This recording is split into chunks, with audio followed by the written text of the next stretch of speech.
Hello everyone, this is Joel Davis with the United Medical Transportation Providers Group. Thank you so much for taking the time to watch this video. Let me start by thanking all of you who sent your great emails regarding interest and inquiry into the broker business I talked about a short time ago. I know I put out a couple of videos and we received an overwhelming response. Dan, Don, Charlie all said we get emails daily about it with some great questions, and they've been able to respond to some of them, but definitely not all of them. So I hope that if you didn't get a response, I hope you're still interested and you're not offended because we didn't respond. But what I did do is tell them to give me a top 5 list of what are the most common questions or themes that we're getting regarding this broker business and the videos that I put out recently. So without further ado, one of the first, in no particular order, one of the first most popular questions we get is, why did I wait so long to share this information about the broker business? There's no secret. You know, if you listen to the other videos, I literally started launching the actual business in 2012, and those first 2 years were, we were growing, we were doing well, but we did a lot of tweaking and modifying. So those first 2 years was really our hardcore learning curve of where we learned what worked and what didn't work. And then once we started to cultivate and bring on regional directors, that's where in that year 3 our business really started to take off and launch and propel. And since then, to be honest with you, we've just been too busy growing. So between my busyness with the medical transportation industry and home care industry, coupled with what I'm doing in the broker business, honestly, I've just been too busy to really put anything together to put out to the general public and everyone in the medical transportation community to get you guys involved. So there's been no grand conspiracy of why I kept this business under wraps for the last 5 or 6 years, other than we've just been too busy growing, and that's really just the reason why. So it's been a great opportunity, but it's been busy, and I've had to do a really diligent job of micromanaging my time between all these different industries and ventures that we got going on. Another question is regarding to when will I be sharing more information and what is the cost? I anticipate sharing this information in the coming months. I'll be honest with you, I kind of opened up Pandora's box and let the cat out of the bag a little earlier than I anticipated. I put out a couple videos where I was talking about the Uber and Lyft, and I started to get a lot of pushback from people. In fact, we still are getting some sporadic emails from people who are upset. I guess I've offended you if you're an Uber or Lyft driver. But I kind of flippantly mentioned how I love and welcome independent contractors and how I work with a lot of them. And that's kind of what opened up Pandora's box for me introducing you guys to my broker business. So, but now that, you know, we've been talking about this for the last couple of videos, I anticipate that we're going to be able to put something out in the coming months. As I mentioned, I think in one of the previous videos, basically what we're going to do is have a pre-launch period. And that pre-launch period is designed specifically for you being everyone who's in my mailing list, who's been with me for all these years, been a part of the $1 million community. We're going to give you, basically during this pre-launch period, a great opportunity to come in, get involved, and then after we've exhausted my entire database and all of you in the $1 million community, then we're going to really open this up to the, quote-unquote public, where we'll be advertising full bore on everything from Facebook and LinkedIn to YouTube, Google, things like that. In terms of cost, you're gonna have to wait and see that, because again, in the coming months when we launch this, it's gonna be a pre-launch period. So you guys who come in, you guys are gonna get deferred and reduced pricing.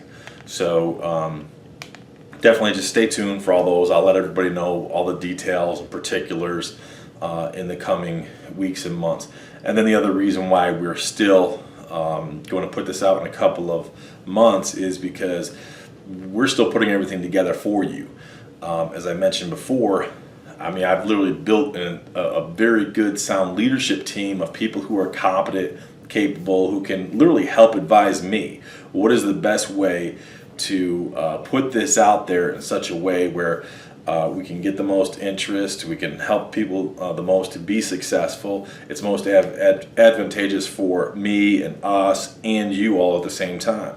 And that's where I brought in this attorney and his firm, which has been great because, as I mentioned in a previous video, they've worked with a lot of franchise businesses and helping them structure and launch their businesses, licensing different services, and that's why we're structuring this as a licensing opportunity. I want to dovetail into another question since I'm talking about the attorney and why we're structuring this as a licensee. Another popular question is, why won't I share the additional sources of revenue? All I've explained so far are two primary sources of revenue we have, which are the deliveries and the express moves. And the reason why I'm limiting it to those two and not talking about the other sources of revenue is, as my attorney and leadership team have advised, we need to be very selective in how much information we put out there. And the reason why is based on my success in the MDT and the UMTPG community, in terms of as I built and promoted the How to Build a $1 Million Medical Transportation Company ebook, my DVDs, and all the various resources, Dispatching Made Easy, things like that. You'll find people who will basically try to undercut you, get your material, they'll invest in your material, they'll sparse it out and try to make a couple of quick bucks, and they'll call themselves an expert even though they've never done it and don't know what they're doing. But that's for a different story on a different day. But one thing that my attorney has been and I'm very appreciative for, he's been very prudent and insistent, is that we limit how much information we really disclose to the general public, basically to protect ourselves from people who are going to do the same thing, who are going to go out there and basically be hacks. So we need to protect ourselves legally from people who are just going to, basically be hacks. There's going to be some people out there who are going to watch these free videos who are going to say, okay, Joel's providing delivery services between retail stores and customers, and they have a select moving service, and maybe they're just targeting elderly people, and they're going to run with it. Go do it. Go do it, because you're missing the boat. That's not all we do, because we make a lot more money with other sources of revenue as well that are all intertwined with each other. So we are going to wait and share a lot more information with actual licensees. So many people out there are going to see the profitable opportunity as we release future videos that are explaining this service. You'll see the opportunity that you're going to say, okay, I need to be a part of this. And then once you become a licensee, then we're really going to open up the books to you and teach you everything. I will tell you, we have our 4, I'd like to say 5, because there's another source of revenue we have that's really emerged just over the last 1.5 to 2 years that really emerged as a great opportunity for us. But we really have 4 primary sources of revenue, as I call them. And of those 4 primary sources of revenue, we have what I call secondary sources of revenue. Every customer is different, and they require different services, so you charge for those additional services. So you have your primary sources of revenue, which are big, and then depending on their need determines, do you charge additional for the secondary services. And again, those are secondary sources of revenue, and this is where your money really starts to compound. And that's why I mentioned there is more creative opportunity in this industry than there is honestly in the medical transportation home care industries, only because I see it and know it. I could do things in this broker business that I couldn't do in my NEMT business, or anyone can do in their NEMT or home care business. And it's not because anyone's doing a bad job in their NEMT or home care business. It's just a matter of, these are the market dynamics and this is what the industry entails. So it's just a great opportunity. And that's why this business that we've built over the last 5-6 years is bigger than anything I did in the NEMT industry. And I'll be honest with you, when I got into it, did I think it was going to be quite as big as it is now? No, but guess what? It's just taken on a life of its own, and it's been outstanding. So again, in those first 2 years where we were really building our learning curve, that's when I started to see, okay, if we continue to duplicate this and compound it, we can really build something special here. And it's really morphed into something great. So moving on to another question. Question regarding experience versus new entrepreneurs. We are adamant, and my legal team and my leadership team is adamant that we are definitely going to only cater to and open this up through an application process. As a prospective licensee, you are going to have to go through an application process. And the reason why is because we need to ensure that we're partnering with experienced entrepreneurs. And it's not because we don't love newbies. I was a newbie once in the day starting my first business, and some of the other ventures I started, we're all newbie at some point in time. But for this business, especially at this point in time, we are really going to cater to, because this is a licensing agreement. So we're not going to cater to everybody. Everybody is going to have a very select opportunity, a specific region. With that being said, I want the best person. We want the best people possible in that select region. So we are going to be selective, and we want experienced entrepreneurs, people who can literally duplicate what we did. Get out from behind the desk, go out there, build relationships, solve people's problems, and be a strong broker. And that's what I do, as I mentioned in previous videos. That's what I do. My biggest job is I connect people with people who need things, and I solve problems. I'm a middleman that solves problems, and in the process make money through a great business model. And again, what we're going to do is not teach you to come in and be an independent contractor. We have no time for that. We want you to come in as a licensee and build your own network. So you're not going to be an Uber or a Lyft driver for us. You're going to come in and you're going to be a licensee, and we're going to teach you to do exactly what we did. Build your own network. So even though you have your own distinguished and identifiable region, you can grow as big as you want, because we're operating in 5 states, which is another reason why we need to be selective. My business is continuing to grow, and we're making a lot of money with it. So with that being said, I'm not going to just give it up. So I'm not going to just welcome new people as competitors. I'm going to be selective, because I'm still going to protect my existing broker business, because it's making me a lot of money. So I'd be a fool not to. So all the more reason it's going to be an application process, and we need to be very selective. Another question, am I still working in the NEMT and home care industries? Absolutely. That's one reason why I've been so busy. That's one reason why it's taken me as long as I have, all these years, to really share this broker business with you all, because I'm still actively involved in the NEMT. I mean, I'm negotiating, advising people, helping them, coaching, showing, mentoring newbies and experienced providers, negotiating contracts. One thing I absolutely love is battling the brokers. Battling the brokers is a great personal satisfaction for me. I get a lot of testimonials often, which is great. Always appreciate it. But one I received, the reason I'm going to read this to you real quick is it's from 2 brothers. And the reason I'm sharing it is they are from the same state, the People's Republic of New York. Highly taxed, highly regulated state, the most highly regulated state in the union. So let me share their thoughts with you real quick, and I'll explain why. They say, Joel, thank God, we finally have our operating authority approval. It took a while, but we finally have it. Rich and I are very relieved. It's been a long journey for us in shutting down our other companies. We are very anxious to get started.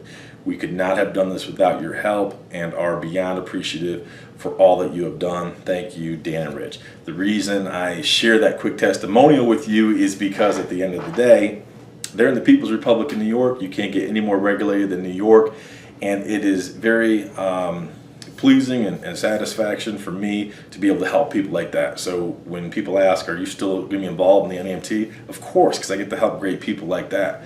And I just love seeing people succeed, especially, hey, I started back in the day where no one was helping me, and when I find other newbies who need help and I'm able to help them and see them succeed, it's just part of my personal mission, so it's great.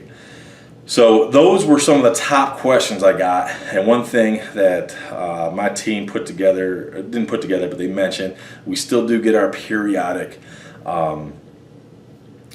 feedback and pushback.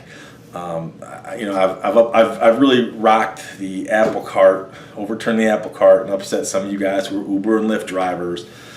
So let me give you another little shout out. I'm not against Uber and Lyft. I love the technology. I embrace technology. Technology is awesome. But let me give you a quick story that maybe is analogous, that could kind of paint my thought process of how I approach it. when I was a senior at West Point, I signed a free agency contract with the Cincinnati Bengals. I had to go play G.I. Joe. No one knew how long I was going to be in the military, so I wasn't going to get drafted, so I signed as a free agent. So I was under contract with the Bengals for a few years. Eventually, I got released. When I got released, I got picked up by the Colts, and I was with Indianapolis on and off for 2 years. I want to say maybe it was the second year. So I was a tough guy trying to be a tough guy in the NFL, and I realized, man, it's tough being a tough guy because there's a lot of tough guys out there. So I was a backup lineman, and we were in Terre Haute, Indiana for training camp. This is back when the NFL still had two-a-days. Now they don't do two-a-days anymore, so they've kind of scaled it back. But this is back in the day where during training camp you did two-a-days. And I got to be honest with you, it was tough. So we were in Terre Haute, Indiana one day. It is hot as heck out. I was a backup offensive lineman. The guy in front of me, the starting left guard, he was hurt. He hurt his back or something, so he was laid up for a couple days. So I'm just, I'm cannon fodder. I'm a low-level guy trying to make a team, trying to make a roster. So you're going to do anything you can. You're going to bust your butt, try to, make the team, make that dollar. So the guy ahead of me, he's hurt. So I'm doing extra reps, trying to be a tough guy. We had our morning practice. It was so hot that day, they had to reschedule the practice till the evening. So we lift in the afternoon. Bottom line, doing all these extra reps and everything, my tongue is dragging. It's hot out. It's in the evening now. We're doing that second practice. We're halfway through training camp. My tongue is dragging. And all of a sudden, we start seeing this helicopter flying overhead. And we don't think too much of it initially, but guess what? The helicopter keeps getting closer and closer, and we're all kind of looking at each other like, what the heck is this helicopter doing? Well, now something's up because this helicopter's getting really close, and then it lands over on the practice field. So then Jim Moore was our head coach. He calls us up, breaks practice for a second, calls us up. We go over towards the helicopter, and out of the helicopter is the Jim Irsay in his $5,000 custom suit, private helicopter, getting out of the helicopter with the governor of Indiana. So we huddle around, and the governor and the owner, Jim Irsay, give us this great little pep talk of make the state proud. We're proud of you and everything. So I'm sitting there thinking, it's halfway through camp. I think at the time my contract was for like $225,000 or something like that. Which, yeah, that's a lot of money if you're going to go grocery shopping. But in the whole wide scope of life, that ain't nothing. Especially for professional sports, $250,000 contract ain't nothing. So I'm sitting towards the back of the pack watching all this, and their nice private their nice private helicopter, their entourage, their custom suits. And my tongue's dragging. I'm tired, I'm sore, and I'm like, man, I am nothing but cattle. I was a big dude back then, 6'4", like at the time, like 320, 325. And I'm like, man, I'm just cattle. And you're the cattle barons. You come out of your nice private helicopters, your entourage, your pretty suits, and I'm going to be happy making scraps here. And if I get hurt, no one cares. In fact, there's part of the contract that if I got hurt and I had to go on injured reserve, my salary gets cut in half. So what am I making? $125,000 or something like that, which is nothing. So I'm sitting here busting my butt day in and day out, doing two-a-days and lifting and getting banged up and all this kind of stuff. And you don't know me by name. I'm not a celebrity by any sense of the imagination for your team. I'm just cannon fodder. I could be released at any point in time. So where am I going with this? The moral of the story is, I was nothing but a spoke in the cog, a spoke in was it cog in the wheel, spoke in the wheel, whatever the saying is. I'm just literally cattle. If I get hurt, you're going to put me out to pasture. My salary will get cut in half. No harm, no foul to you. You're still going to make your millions and millions, and God bless you. And it was a revelation for me because I realized I'm doing the hard labor here, and you're coming out of your private jets, and you're the money maker. You're the cattle baron. I'm the cattle. And from that point on, I realized I'm not going to be cattle anymore. So eventually down the road, when I did get released eventually from Indianapolis, my agent was hard for pushing me to go to Philadelphia or New Orleans, but that's where I knew I'm going to turn the page, start the new chapter in my life, because when I was between the two teams, Cincinnati and Indianapolis, I had started researching and laying the foundation for starting my medical transportation business. So what does this have to do with you from Uber and Lyft? I gotta be honest with you. You're someone else's cattle. You're helping them build their network. And all the while, they're investing billions of dollars into technology and innovation to automate cars to make you obsolete. You're cattle. So am I against Uber and Lyft? Nope. Love technology. Embrace it. Am I against you driving for Uber and Lyft? No, absolutely not. Do it. Make some money. Hey, in the NFL, they gave me a great opportunity. I can make a little bit of money. That's great. I was never going to be a multi-million-dollar per year guy. I came in as a free agent. So am I appreciative? Did they give me an opportunity? Yeah. But keep things in perspective. I'm still the cattle. You're still the cattle baron. You're driving for Uber and Lyft. Are they giving you an opportunity to make some money? Yeah. But remember, you're still the cattle. They're the cattle baron. And ultimately, it's up for you to decide. Would you rather be cattle, or do you want to go off and be your own cattle baron? That's for you to decide. So thank you so much for taking the time to watch this long and extensive video. I apologize for being so long-winded, but that's how I can be sometimes.